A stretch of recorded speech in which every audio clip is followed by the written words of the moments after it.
Ibu bapa, saudara-saudara jemaat Tuhan yang terkasih, Shalom.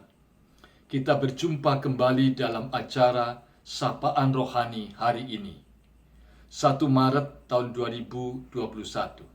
Untuk itu kita awali dengan doa. Terima kasih Tuhan untuk kasih setiamu. Hingga hari ini kami boleh memasuki awal bulan Maret tahun 2021.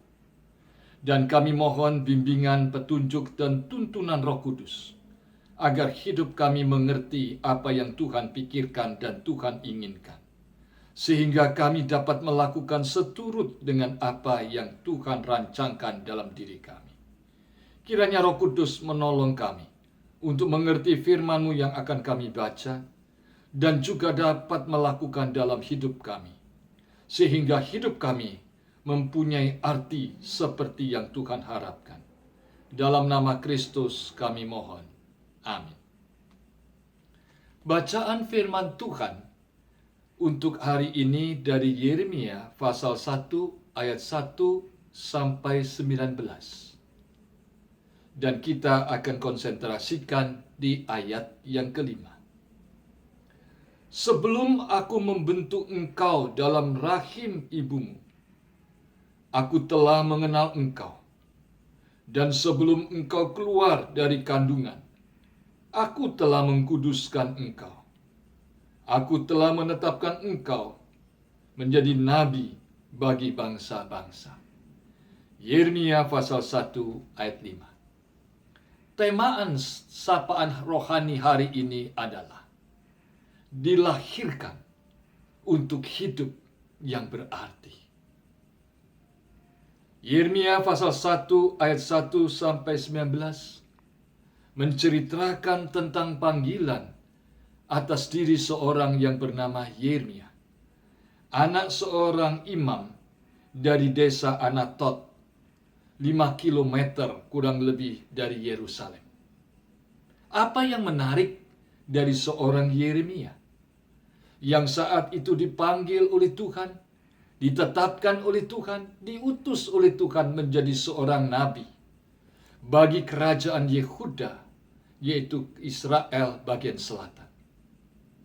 Situasi kondisi saat itu yang dialami dan terjadi dalam kerajaan Yehuda adalah krisis moral, krisis kepemimpinan, dan krisis juga kehidupan keagamaan, dan kehidupan yang sangat tidak adil dan semena-mena kepada orang miskin, anak yatim piatu, dan para janda.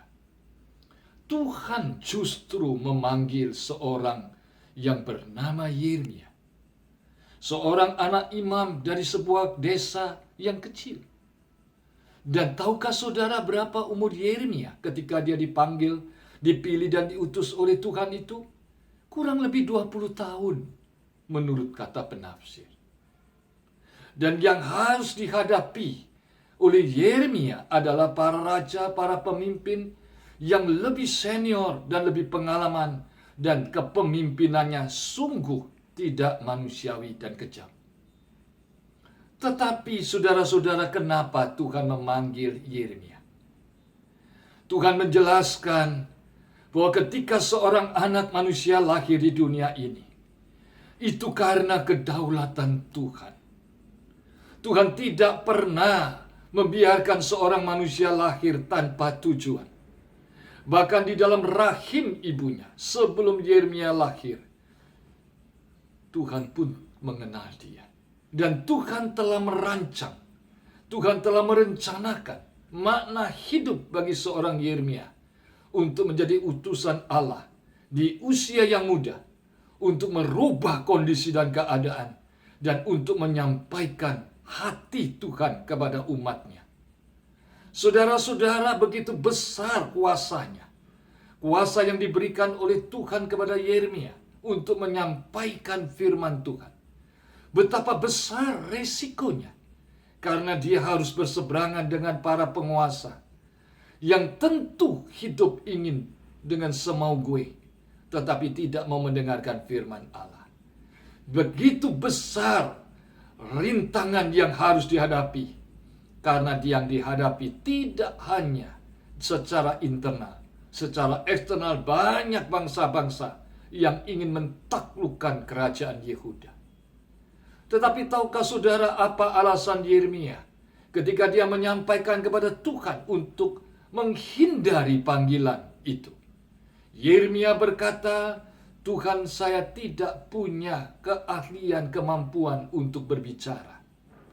Tuhan, saya terlalu muda. Semua yang disampaikan Yeremia memang secara manusiawi benar. Dia masih berumur 20-an. Dan dia tidak punya pengalaman yang banyak. Dia harus berhadapan dengan para penguasa. Harus berseberangan dengan mereka. Dan harus menyampaikan firman Tuhan di hadapan para pemimpin agama yang lebih pengalaman, lebih senior, dan yang lebih berbobot menurut manusia. Tetapi Tuhan mengingatkan bahwa Yeremia, engkau dilahirkan bukan untuk sia-sia. Yeremia, engkau dilahirkan dalam kedaulatan Allah untuk melakukan rencana Tuhan. Yeremia, engkau dilahirkan untuk memberi makna kepada banyak orang. Di tengah-tengah badai kehidupan yang dialami oleh Yeremia, Yeremia mampu melaksanakan pelayanan pengabdiannya sebagai utusan Tuhan selama 40 tahun. Saudara-saudara, hari ini kita menghadapi musuh yang sama, pandemik COVID-19. Ada banyak sekali kehidupan yang berubah karena pandemik ini. Dan masih banyak lagi yang akan mengalami perubahan, penderitaan akibat pandemik ini. Baik secara sosial, baik secara keagamaan, baik secara ekonomi, maupun secara yang lainnya. Tetapi tahukah saudara dengan sikap apa kita harus menghadapinya? Setiap kita dilahirkan karena kedaulatan Tuhan. Saudara lahir di dunia bukan untuk sia-sia. Siapapun saudara, termasuk saudara yang masih muda. Saudara yang menganggap diri tidak punya pengalaman, tidak punya modal, tidak punya keterampilan, tidak punya kehebatan melebihi orang lain. Tetapi yakinkah saudara, ketika engkau dilahirkan, itu karena kuasa Tuhan. Tuhan melahirkan saudara karena dia punya rencana. Agar hidup saudara bermakna. Dan hidup saudara memberi makna untuk semua orang.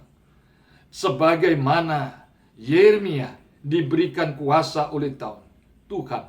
Ketahuilah pada hari ini, aku mengangkat engkau atas bangsa-bangsa dan atas kerajaan-kerajaan untuk mencabut dan merobohkan, untuk membinasakan dan meruntuhkan, untuk membangun dan menanam. Saudara-saudara, itulah tugas kehidupan kita. Mari kita hadapi kehidupan ini dengan meyakini saya hidup karena Tuhan. Saya bernapas karena Tuhan. Dan saya hidup karena Tuhan memberikan rencana. Dan ada penyertaan Tuhan. Dan ada firman yang diberikan di dalam mulut kita untuk kita kerjakan. Mari kita hadapi dan kita lakukan kehidupan ini dengan berarti di mata Tuhan. Jangan menjadi loyo, jangan kehilangan semangat, jangan patah arang. Tetapi bangunlah, lihatlah, hidupmu milik Tuhan. Dan Tuhan memanggilmu, Tuhan mengutusmu, Tuhan memperlengkapimu, dan Tuhan menaruh perkataannya di dalam mulutmu. Dan Tuhan menyertaimu untuk bermakna dan memberikan makna untuk semua orang. Amin. Mari kita berdoa.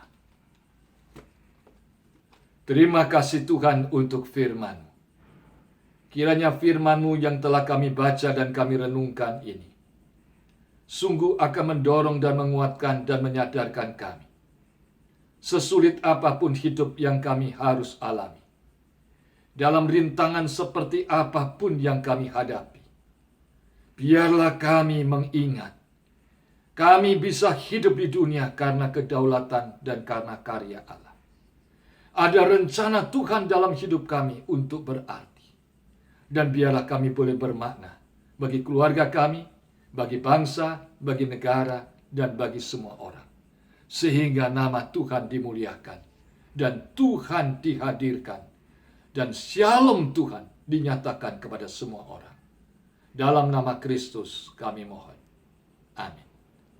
Kiranya kita akan memasuki Maret tahun 2021 mengisinya dengan semangat. Hidup kita berarti dan hidup kita di dalam rencana Tuhan untuk memberi makna kepada orang lain. Biarlah semangat Yeremia menjadi semangat kita untuk taat dan setia, berkarya bersama Tuhan. Amin.